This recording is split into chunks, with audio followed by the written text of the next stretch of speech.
Hi, I'm Tim Burrell, and I want to give you what you need to succeed in a short sale. Now, a short sale is a situation where the amount of money you get out of the sale of a property is not enough to pay off all the loans on the property. In other words, the payment to the bank is short. That's why they get the name short sale. And there are times where you just have to drop the price and drop it low enough to where you don't have enough money to pay off all the banks. That's where you need to know how to do a short sale. I've been doing them since 1992. And short sales are very valuable, particularly now in our credit crisis. So you need to learn how to help good people out of a temporary, financial jam. It will hurt their credit. You can't tell anybody that it won't be recorded to the credit reporting agencies because it will. They are going to take a hit. So be very skeptical of those people out there that are telling folks, oh, do a short sale and have no effect on your credit. You better think twice about them. You might also have some income tax problems.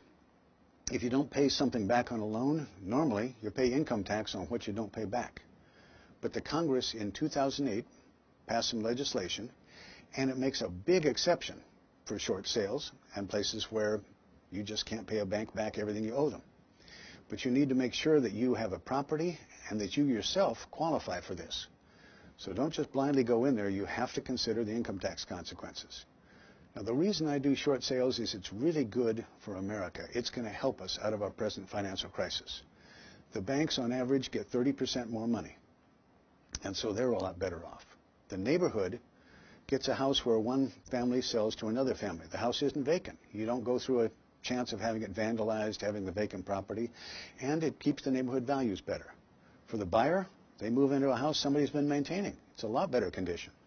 For the seller, moves more gracefully. Doesn't have the sheriff knocking on his door to throw him out, and doesn't have as bad a problem with his credit. So the only person that has a lot of difficulty in the short sales are the realtors. You're going to have to work a lot harder. You're going to have to go through a lot more training, a lot more difficulty, and on occasion, the banks will try to steal your money, steal your commission right at the very end of it. So you need to learn everything that's on this website because it'll give you what you need to succeed in short sales. Thank you for your interest in helping us out of the credit crisis.